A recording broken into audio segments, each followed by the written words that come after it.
Welcome to the symplr Education Series webcast. Today's webcast is titled Vendor Credentialing, Implementation Done Seamlessly with speaker Bentley O'Neil. At the end of this session, we will have time for a formal Q&A, but feel free to ask any questions as they come to mind via the chat box located on the right side of your screen. You will also be able to download an archive of today's webcast and its slides at symplr.com soon, and you will receive download information in an email. The symplr Education Series is sponsored by symplr, Credentialing for Healthcare, formerly known as CCS. We are so pleased to have Bentley O'Neil as our speaker this month. Bentley earned a supply chain management degree from Boise State University. He has 5 years of supply chain experience and has been with St. Luke's Health System for 2.5 years. His current responsibilities include value analytics, vendor management, and analytics. He led a team to create a new health system vendor policy in 2014 and then led the re-implementation of symplr across 7 hospitals. He has also been instrumental in the analytics and presentations for physician preference initiatives. I'd like to turn it over to him now. Thank you very much, Callie. I appreciate this opportunity to present. I appreciate the introduction.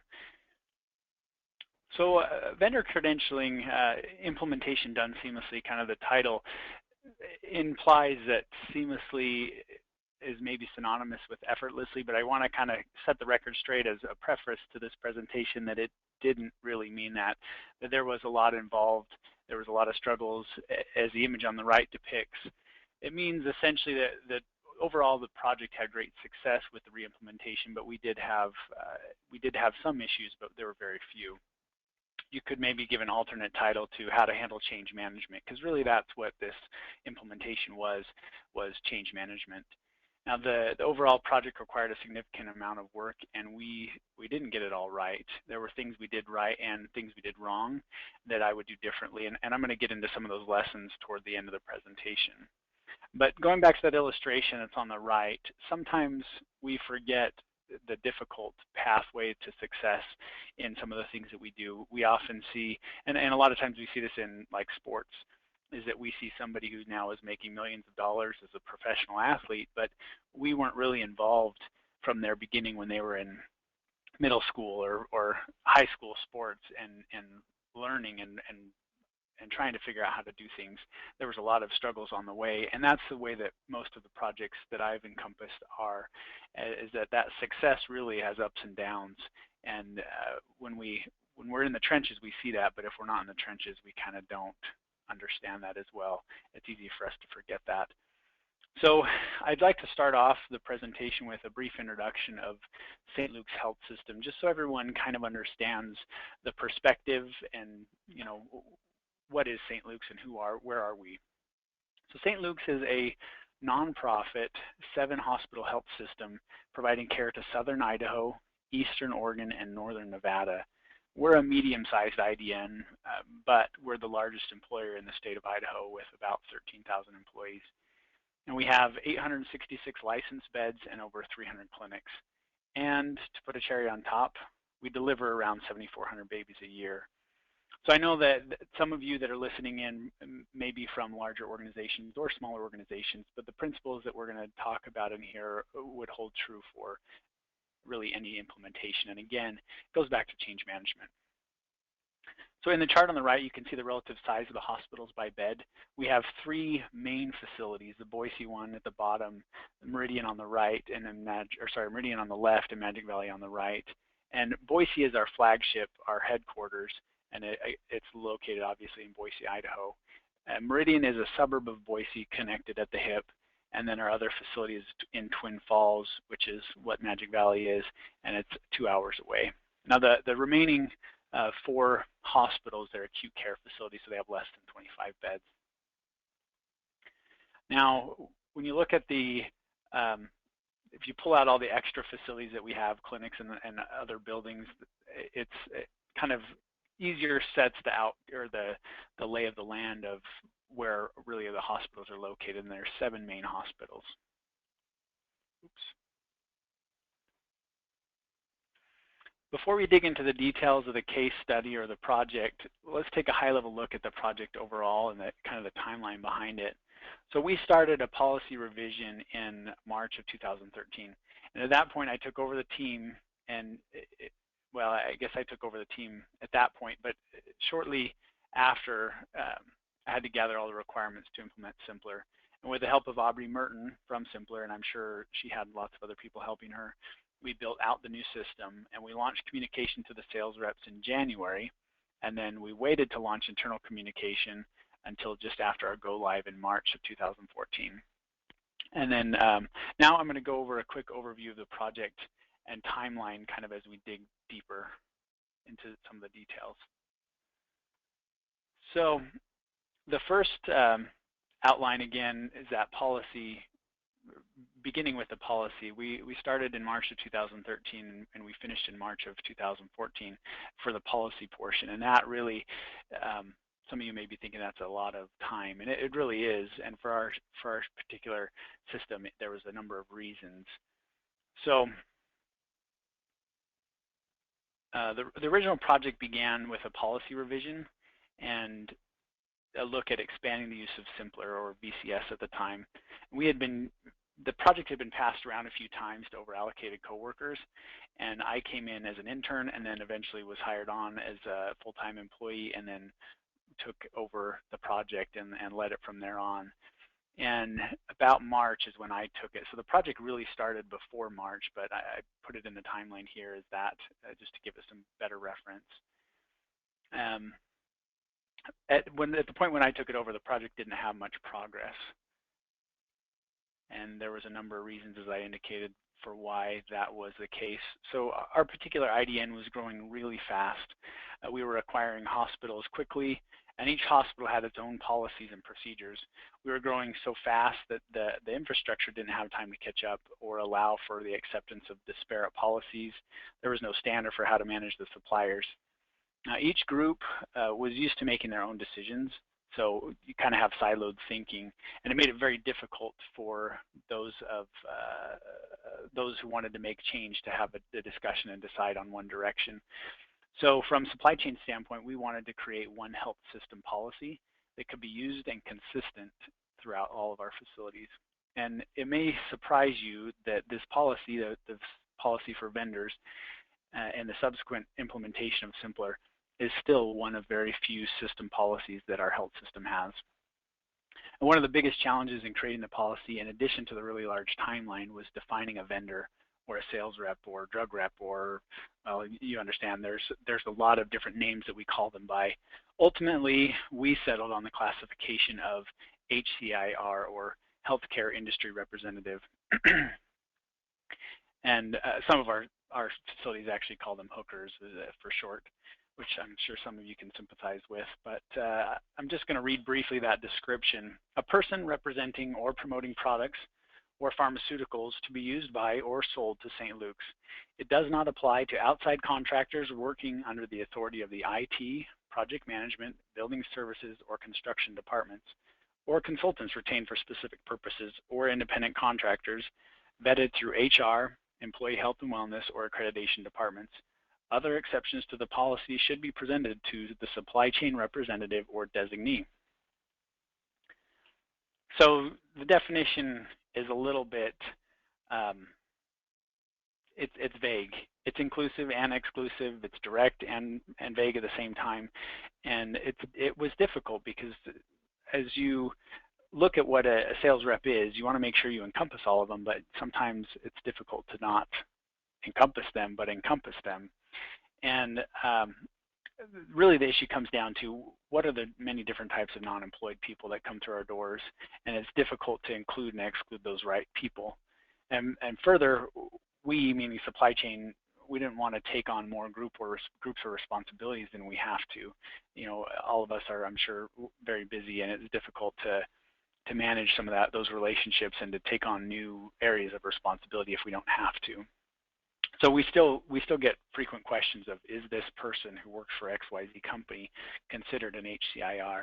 And we generally leave the defining to the departments who need an exception, but there's room for improvement there. So stakeholder involvement, we needed to ensure we had the right people involved in the policy and reimplementation. We were in the process of standing up our value analysis structure, and our system structure wasn't set up very well as a structure. So we had very few affinity groups, is what we call a system group that has representation from across the health system.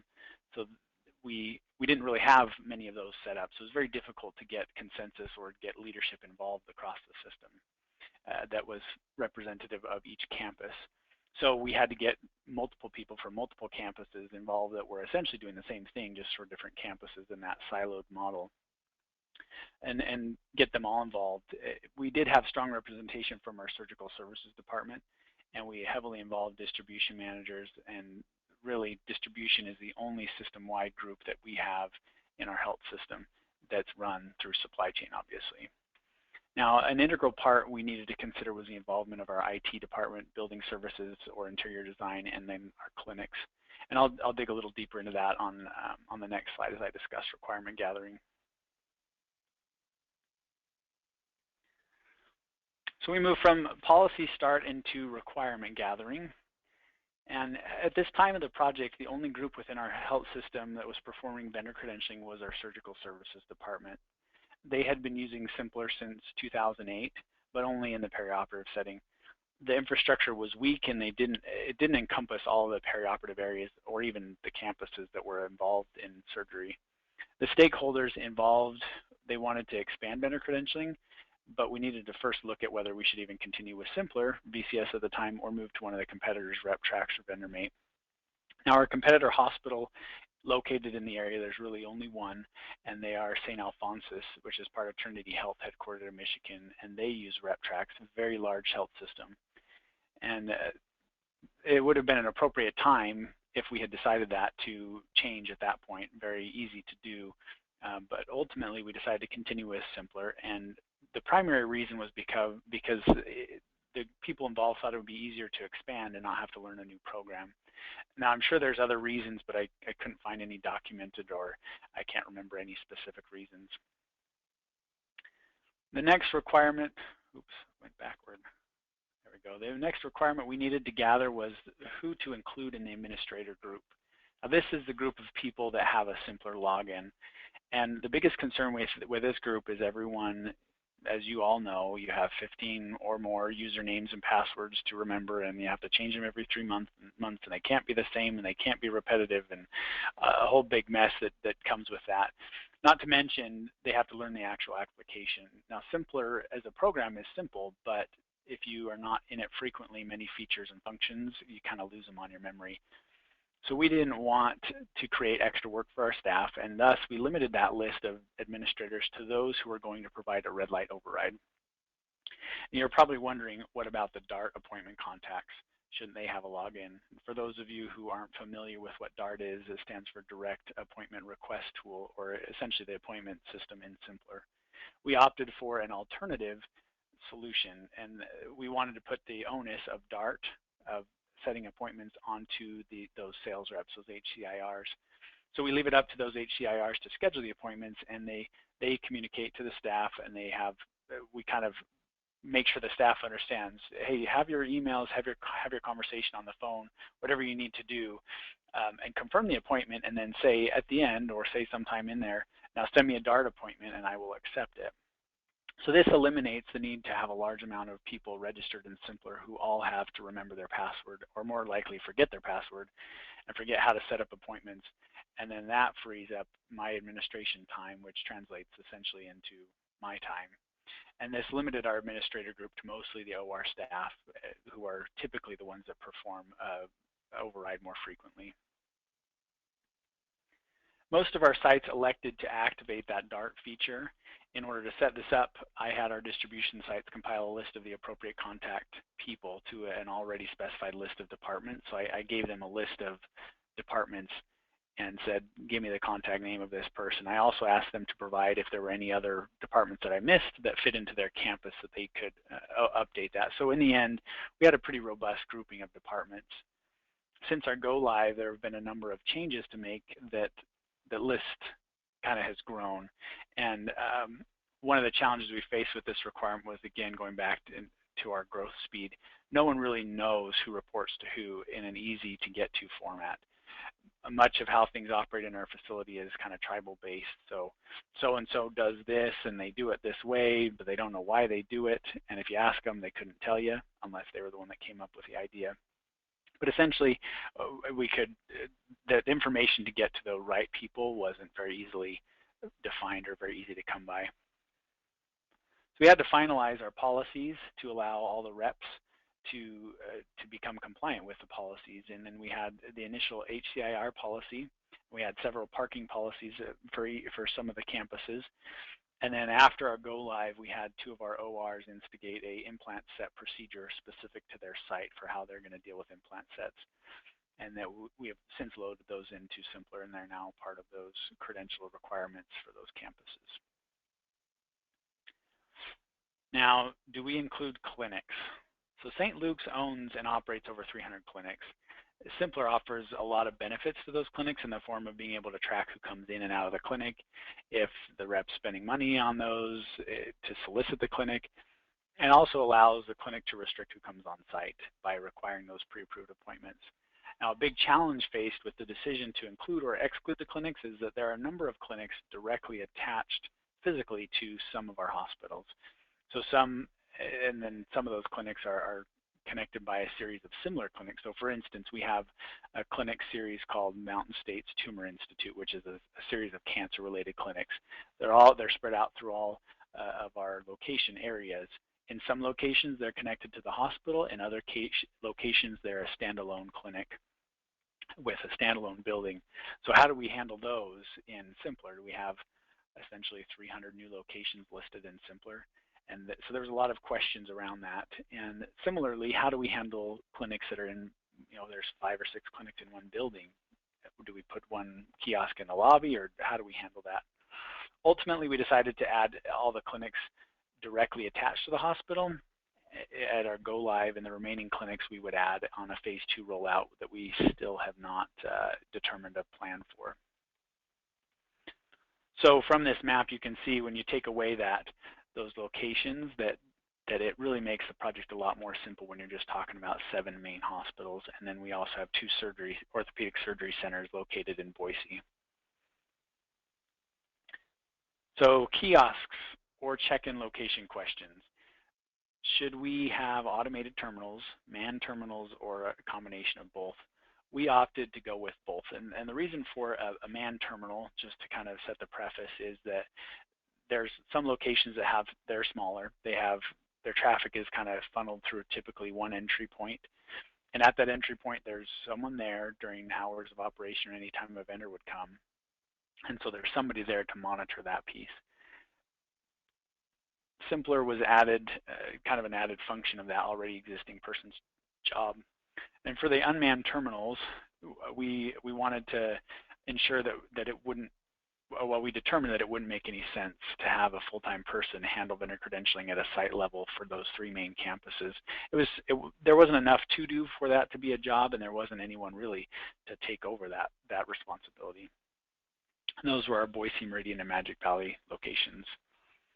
So in determining the location for the kiosks, we needed to determine who could maintain the kiosk. We didn't want a full-time person down there to deal with it, and security was not an option. They don't have a huge presence. They exist in our infrastructure, but they don't have a security post right at the main entrance. They do in the EDs, but that's not necessarily where the reps are coming in. Now, we need this person to be able to fill the printer with paper, to perform overrides and answer questions if they come up. So it was simple for the manned terminals because that person was trained and they took care of the issue. It was just part of their daily function. But for the unmanned terminals, we had trouble identifying who could maintain the kiosks. We explored distribution staff, volunteers, gift shop staff. Ultimately, we determined to have the volunteer manager, who is a St. Luke's employee at each site, check the kiosk every once in a while, and they contact distribution when they need something. Now, they do not do red light override, so when there's red light override issues, at the main campuses, we don't do that. The last portion of the requirement gathering was to determine what kind of kiosk we would use, purchase from symplr's partner or purchase from some other company or build out our own. And our project was not an official executive project, meaning it had virtually $0. We didn't have a budget for it, which actually turned out to be a good thing, that bootstrap concept of if you don't have any money, you make things work. So we explored the purchasing model, and due to that zero budget issue, it wasn't an option for the re-implementation, but we discussed to kind of roll out in a limp version with some dumbed down computers, whatever we could find kind of lying around in a closet, and then we could get budget the next fiscal year for professional kiosks. So when we explored this, the specifications for a computer to run symplr on, really they're pretty low. You pretty much have to have a browser connected to the internet and have printing function. That's pretty much the basics of it. So we attempted to find old computers that wouldn't really meet normal business needs. You know, they're too old to work for most business functions, and to just repurpose those. We found out our IT staff, like most nonprofit organizations, give away a lot of that stuff when it reaches the max life period, which I think is somewhere between 3 and some other year later down the line, which is kind of an unknown number. We found out our IT staff, when we looked at this project, they told us that any net new computers, which is what these would be, is a net new computer, were part of the IT budget, and essentially it wouldn't cost supply chain anything. It would cost the organization, but not supply chain. So we explored the use of software. So we said, yes, we've got computers, great. Now what about software? How do we lock these computers down? So we looked internally to see if we had some version of some program that did that. And what we found out is that there wasn't, and so our IT approval process in order to get that software in was going to take a really long time. So our IT staff came up with a different solution. They said, how about we create our own version, we lock down Windows to only allow browser functionality and a few other things. So I was unaware of how great of a job or how significant this IT staff solution was to our problem and what the functionality was until I went to the advisory forum for symplr last year. And I heard horror stories about how the kiosks crash all the time and how much of a pain they were. In essence, what our IT set up is that they took the computer and they stripped out every unnecessary thing and only allow a web browser pointed at the appropriate kiosk login screen that's provided by symplr's Dart system. So if someone comes to the computer and they, just a stranger off the street, and they try to do something, try to hack into it, try to get into our network, anything like that, the computer automatically refreshes every 5 minutes and resets everything. Same thing, if something happens, the computer glitches, the printer glitches, all we have to do is reboot it, and it all starts to back up in that same mode without any issues. The only issues that we've had so far are related to printers and card readers, and those have been fairly minimal as well. So speaking again about the budget crunch issue, so I was dead set on having very little cost associated with this project. And we avoided costs on the computer side, but there were costs to drop power and Ethernet lines to those kiosk locations that the group selected. So I was kind of going down the route of using refurbished cabinets that we maybe had in storage, or find some cheap alternative that we had around. And I was going down that route, speaking specifically and frequently to one of our interior designers, and she, from our main Boise campus, and she said that there was a lobby refresh planned for within the timeline of our project, and so she was really worried about us putting some really ugly cabinet that might have been okay, kind of, but everything was going to get changed. And so she kind of struck a deal with me. She said, I'll pay to build a custom cabinet that will fit whatever my specifications are, if we, supply chain, would pay to drop the lines, the power, and the Ethernet lines. So I agreed. She coordinated it all, and the project moved forward. I believe the cabinet and the drop lines cost about a few $100s each separately. Honestly, I think she was just frustrated with my tight wallet that she just came up with a good alternative, and it ended up being good for us. Now for the manned kiosks, we did experience some trouble with those. Our original plan was to have the manned kiosk version just an extension of the person's existing desktop. So somewhat of a dual-use computer. They would have a card reader, and just reps would come in and they would print badges from that computer, and that computer would be used for that person's normal daily functions. So we discovered that the printing capability within Dart requires that that printer be set up as the default printer.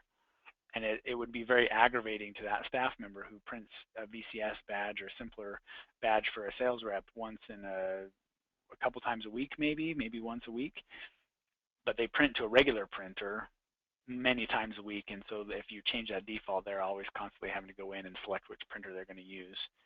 So in order to remedy that issue, we had to install a separate PC for those people, and we provided a switch so they could switch between the two PCs with their monitors and their keyboard and mouse. So it was really quick and easy for them to do that. So we gathered all the information in the requirements gathering phase, and now we have to build it into symplr. This was a collaborative effort, so if you haven't undergone this piece, you will go through it. Essentially, you gather all the requirements together, and you put them all together, and you send it over to symplr, and they upload it or create that system in symplr. But there's a lot of input and back and forth to make sure everything's translated correctly and loaded correctly. So this work was taking us from 2 facilities in symplr. That's what we had at the time in our perioperative settings. There was a lot of blurry lines between which campus was which. Everyone was kind of using the same campus. And then we translated that into 12 locations within symplr. Now you're probably thinking, wait a minute, I said that we only put 7 facilities in 2 surgery centers. That's correct, you are, but we had additional facilities. So a hurdle we had to overcome was our ORs did not want reps to be required to set pre-approved appointments, which is that Dart function. They had a scheduler to do the scheduling, and the schedulers from their side didn't have enough time to handle symplr and still use their regular scheduling program. They were concerned also about the white stickered badges that come with Dart, that they would fall off in the OR and stick to the floor, causing extra work in between their OR turnaround time between cases. So to remedy that, those concerns, we took our 3 main hospitals, which is where the concern was coming from, and we created 2 systems inside of that. So we have one for the Boise, well, I'll just use Boise as an example. We have one for the Boise main campus, and then we had one for the Boise OR. So same location, just 2 different systems running on the same thing. So essentially 7 main hospitals, 3 additional ORs for those 3 main campuses, and then the 2 surgery centers. So for all these locations, we had to shift the admins around that were located in the different campuses and identify Dart contacts for each facility. So we had new policies to upload. We had to make sure that they worked and carried through to all the different sites so that everyone had the right policies loaded.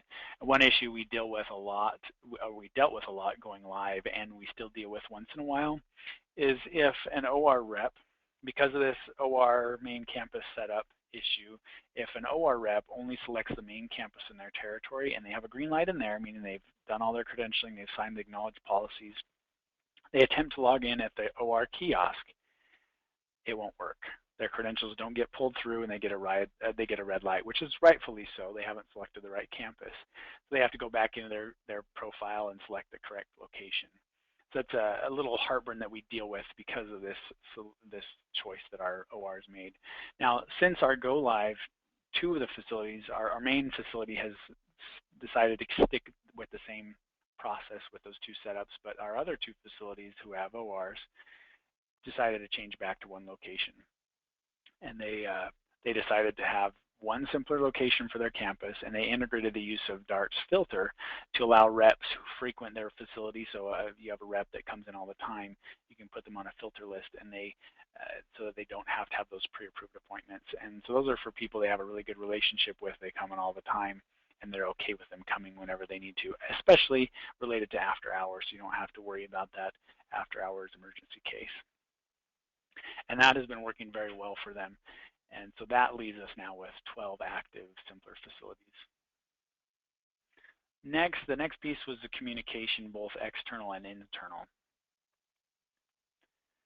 It was an important communication, and a large part of our healthcare industry representative, our sales reps, were already registered, but they were primarily OR related. So we were missing the med surg and lab reps who came through our doors, and probably, I'm sure, lots of others. And so we had to identify them as best we could and be able to communicate to them.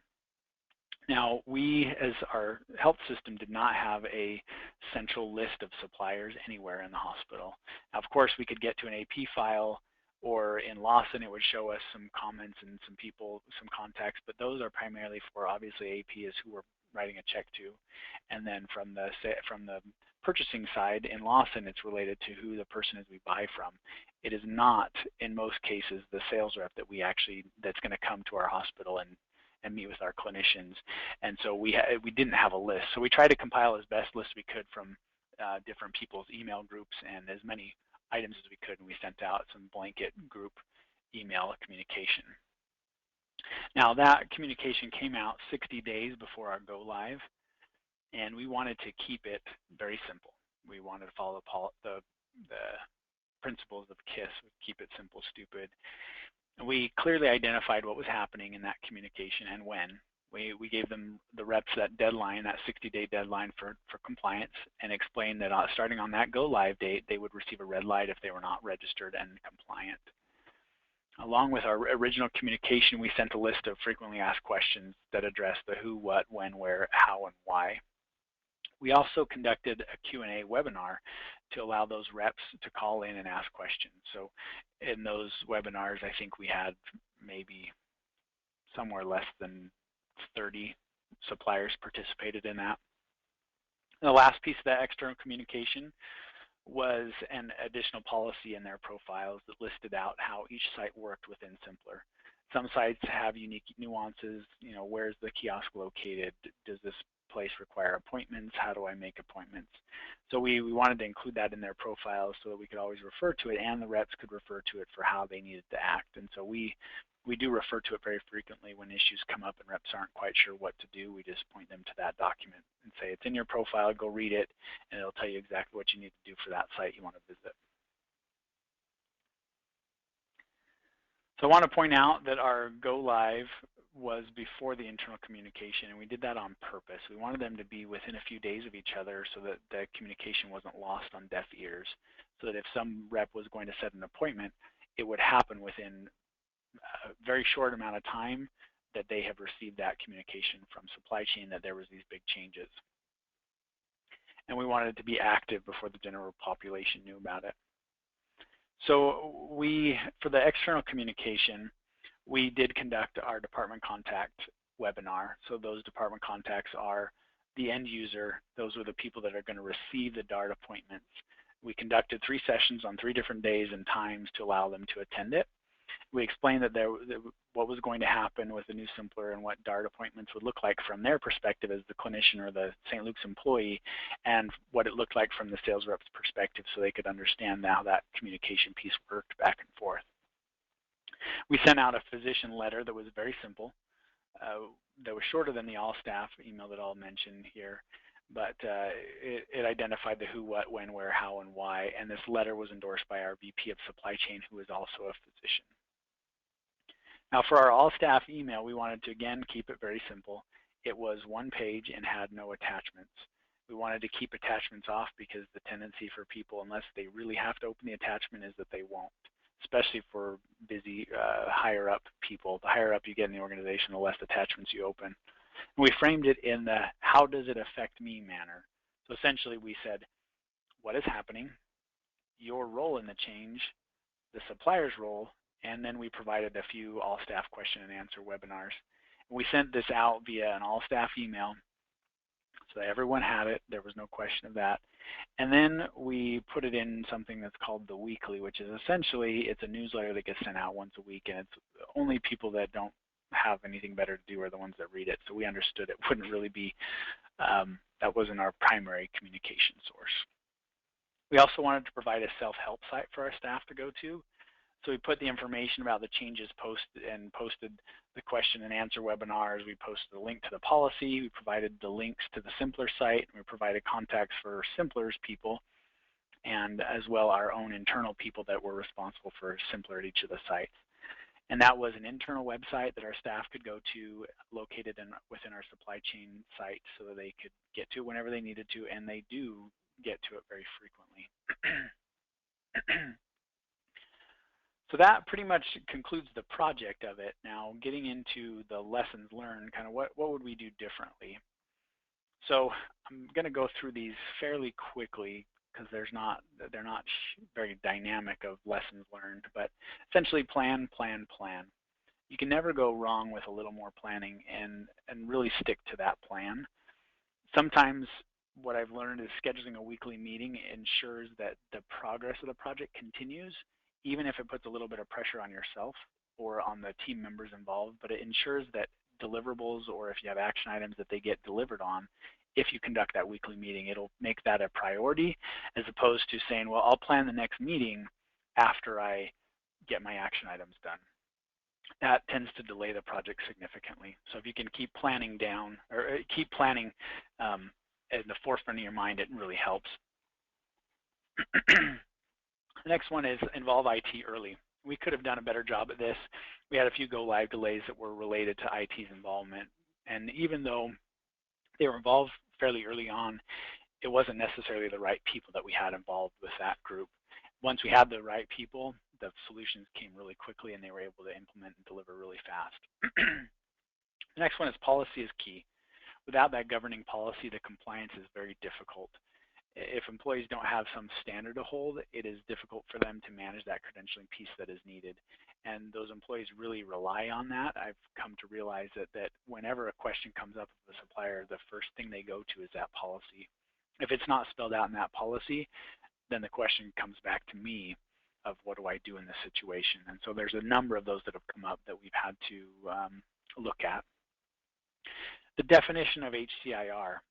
So just when we thought we got the definition right, we thought we included and excluded the right people, we figured out that we missed somebody or we didn't miss somebody, and so somebody needs it changed for some reason or another. So one thing that keeps coming up with this is how do we handle delivery reps and one-time reps, or reps that also have some kind of, they deliver some kind of care as part of their sales rep portion. So we have people that come in and do neural monitoring. They're a sales rep, but they also they administer that level of care. So we have some solutions put together for this to resolve this and revamp that policy, but we haven't launched them yet. Kiosks and cabinets. My lesson from that is drag your feet long enough and someone else will pay for it. But I'm just kidding, really. But essentially the lesson I learned with that is that our own version of our kiosk ended up being better for us in the end than if we had bought something. Now, OR versus main campus setup. We thought we had the right people involved with the approval of that issue to have the ORs have their own simpler setup, and turns out we didn't. The ORs that went to the one credentialing model were where they don't have separate systems. They're very happy with how it works. That one OR, or main OR, still wants to handle it that way, and we're going to hopefully address that at a later date and address that appropriately. But a lot of it stemmed from that the senior director for that group came from a different organization where credentialing was done differently, and so her impression of it is slanted to the way that it could be to benefit their department. And then the last one is supply chain is hypocritical. Now this is very introspective on supply chain as a whole, but essentially we require all the reps to register and make pre-approved appointments via this DART system, but we as supply chain do not require that of the reps when they come see us. We are off-site, we're not located anywhere near patients, but at the same time we should be maintaining that same standard. So what does the future hold for symplr at St. Luke's? We plan to expand symplr into clinics at some point. The clinics are kind of begging us, knocking at our door to say, hey, when can we use symplr? Can we use it in our clinic now? We'd love to use it. And eventually we will, but they really want to use it to manage compliance and reject the HCIRs that they want to anyway. We want to revamp our HCIR policy to be more specific and add a number of sections. And our current policy is tailored to perioperative setting, but it needs to include more detail about med-surg and in general the HCIR guidelines. And in light of rep disciplinary issues that we've had over the last year, we also want to beef up the disciplinary section and kind of put more power behind that. Our health system is currently working on a system-wide policy to handle all non-employed. That would include contractors like IT, construction, or consultants, and even include temps, travelers, and the sales reps, HCIRs. Now this initiative is to create a system standard for how everyone is credentialed and what is required to be credentialed. Currently, everyone is doing their own thing across the 7 hospitals, so an HR group in one campus is doing something different in a different campus, which is it's just how we operate right now. And really, the only supply chain is the only group that has a standard practice and process that works throughout the entire health system. And the portion of people that we credential, or symplr credentials, is almost equal, if not more, than the group that the rest of the hospital is going to credential themselves in some other manner. So they're going to take our model for symplr and hopefully apply it into what they're working on. Now, we would love to at some point tie in symplr to contracts that we have. It'd be great to be able to easily tie a contract to a supplier's credentials. Essentially, if that supplier has no contract, then they have no permission to come on site without first going through supply chain. As well, anytime there's an issue with a rep or a company, we could flag that rep as a contract risk, and it really help us out on that management piece. One last thing we have discussed internally is the possibility to remove all departments in DART except for supply chain. Our health system is moving toward category managers, which essentially means that we have one person for the whole health system that handles OR products, one person that handles lab and respiratory, one person for med-surg, and one person for heart and IR. And they become an expert in those product lines, and they're a sourcing manager. They handle the sourcing events of that. They're a manager level. And we would restrict symplr appointments to only allow appointments with those people. And they would manage the relationships with the supplier and the end user staff. So it really frees out that time that is taken up by cold calls. And then this discussion is very beginning stages. I don't know that it will really work out this way, but it's something we've discussed. Well, that's all I have to present. Again, thank you very much for this opportunity. Thank you for listening. And I'll pass it back to Callie. Thank you so much, sir. And now we are going to pause for a brief commercial break to talk about symplr as it relates to this topic. If you could advance to the next slide as well, sir, thank you. symplr, formerly VCS, has a vendor credentialing solution that helps reduce risk through credentialing. Our vendor credentialing solution is web-based, has a global management console, allows flexible credentialing, reporting and analytics in real time, and rapid implementation. If this sounds like something that would benefit your facility, please contact us at sales@symplr.com.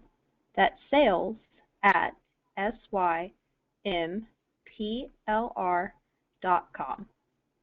And now please join us for a Q&A with Bentley. If you haven't done so already, please ask your questions in the chat box and we will get to as many as we can. We would also like to remind everyone that we will be providing a link via email to an archive of today's webcast and to download the slides. To ensure that you get this email, please add communications@symplr.com to your address book. All right, the first question we had come in was, how do you promote vendor participation when there is no national standard requiring vendor credentialing? So I guess I'll take it from the perspective of how do we require our suppliers to do that, and it's been a difficult road because of that, not a national standard issue. And really, I guess I would go back to that there are 3 main suppliers for vendor credentialing: VendorMate, RepTrax, and symplr. And so essentially most suppliers out there understand that it's a part of the business and that they have to be compliant, and that they are most likely already registered in one of those 3 systems, or if not all of them. And when we went live, we had those issues only brought up by local reps who had never been part of credentialing. And so it was a concern to them because their budgets are typically not on a national scale, not budgeted for lots of dollars of marketing and an expense like credentialing. And so we had to work specifically with them to ensure and help them understand that really we're doing this for 3 reasons. 1, to keep our patients safe and to keep our clinicians safe, and then to ensure that we can control who comes into our health system. That's kind of how we've portrayed it, and it was easier for us because it is a national standard to have credentialing at most hospitals, and so it wasn't an unfamiliar topic to push that for our health system. So I hope that answers it. If not, please ask a follow-up question. Thank you, sir. All right, the next one is, your HCIR definition does not seem to capture interpreters. Can you speak a little about how your system approached that service? Yeah, so it goes back to that system policy that is in the works to create a policy behind all non-employed. And so for the purpose of supply chain, our purview is third-party spend, which I guess in some aspects you may say it's interpreters, and I think that would probably depend on the organization. But for our organization, our interpreters are handled by, I believe it's HR. If not, they're handled by accreditation, but I'm almost certain it's HR. And so they're already handling that in some fashion. And again, that goes back to supply chain wanted to make sure that by our definition, we did not include some other groups that maybe other people would want us to include. Some other examples that would be very similar to someone like an interpreter would be a construction worker, that we don't have any purview over construction or what they do, but they could be credentialed through symplr and handled through symplr. But at the same time, supply chain doesn't want to be responsible for that because we have no responsibility over what those construction people do, or building maintenance would be maybe a better example. And so we left it out of our definition because we didn't want to credential them. In our new system policy that will come out that will encompass all non-employed, they will be included in that group, and they will have to determine how they're going to credential them and if they're going to use symplr to do that or some other process. All right, thank you, sir. Another question we had is, why is it that you believe HCIRs need to be credentialed but not other contractors coming in? That's, again, another pain point or source of debate that we're dealing with, that big system policy is going to encompass. And from our supply chain perspective, the answer, I guess, is very similar to the previous answer, is essentially we want to maintain who we maintain, and we don't maintain those contractors, or I would say maybe the question is maybe towards consultants, that those consultants are, in our organization, they're hired by every department. Any department essentially can hire whoever they want to, and as long as their budget fits it. And so they don't roll up to the responsibility of supply chain. Now, moving forward, when we instigate this new policy across the system that will be led by HR, that policy will dictate how everyone is credentialed. So the contractors and consultants would then have a specific regimen of this is what's required to be a consultant, and it's likely going to be very similar to what the HCIRs are going to be credentialed at. Now, whether the fee is paid by the hospital or by that or by that consultant, it's again still to be determined. All right, thank you, sir. Another question was, will we be able to change things along the way if need be? Yeah, so symplr is very robust, very simple to use.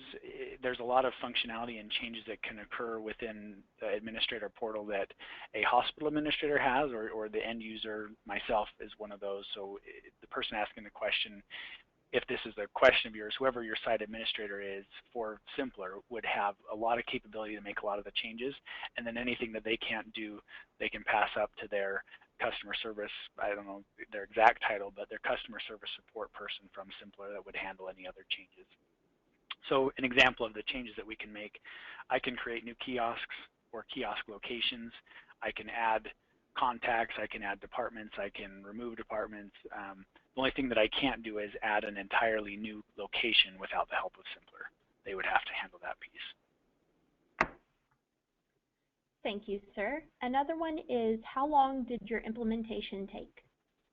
So it took a year for the policy implementation, but I would say the whole project, if you already have a policy in place, it took about 8 months, because that first portion is getting the requirements together, and then the and then that build out is actually pretty fast. Within probably 2 weeks, if you have all the requirements gathered, between symplr and the administrator could handle it fairly quickly.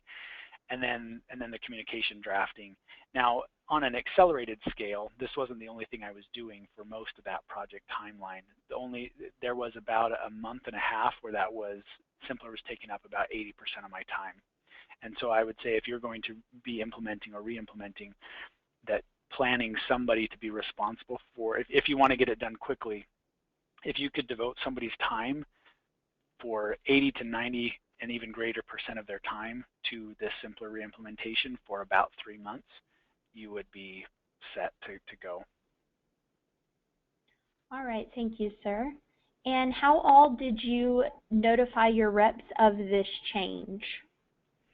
So we have the list of reps that were already registered in those 2 locations, and we took that list and we emailed out to them all the changes that were going to occur, and then the rest of that list we generated from staff members' internal emails. So we got a list of, our capital purchasing manager had started to create a list of people that she dealt with, and then same thing for some of the other managers of who have you dealt with at St. Luke's, and we pulled all those together and created one contact list, and then sent the email communication out to them.